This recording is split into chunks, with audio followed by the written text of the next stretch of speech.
ગાંધીનગર ખાતે ગુજકોસ્ટના ઉપક્રમે રાજ્યવ્યાપી આઉટરીચ કાર્યક્રમનું આયોજન થયું હતું। રાજ્ય સ્તરનો કાર્યક્રમ Indian institute of teacher education Gandhinagar ખાતે યોજાયો હતો।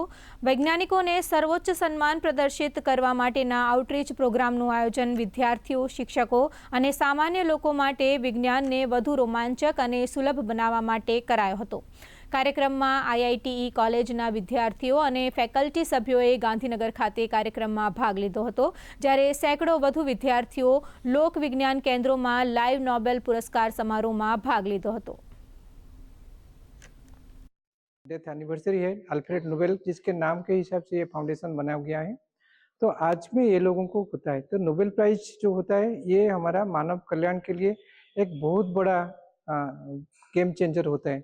मेडिसिन हो, फिजिक्स हो, बेसिक साइंस हो, अप्लाइड टेक्नोलॉजी हो, ये साल का जैसे क्वांटम डॉट है, केमिस्ट्री में जो ऑर्गेनोमेटोलॉजी केमिस्ट्री है, मेडिसिन में जो है, ये सारा एक हमारा नेक्स्ट डेकाड के लिए एक वे फॉरवर्ड रहेगा।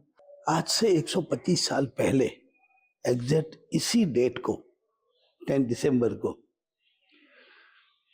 वर्ल्ड में जो मैनकाइंड के लिए अच्छा काम करे, जिनका ग्रेटेस्ट कंट्रीब्यूशन हो फॉर मैनकाइंड, वैसे फिजिक्स वाले means physicist, chemist, medicine science, literature, economic sciences and peace, ये 6 अलग अलग एरिया, पहले 5 थे, इकोनॉमिक साइंस बाद में ऐड हुआ।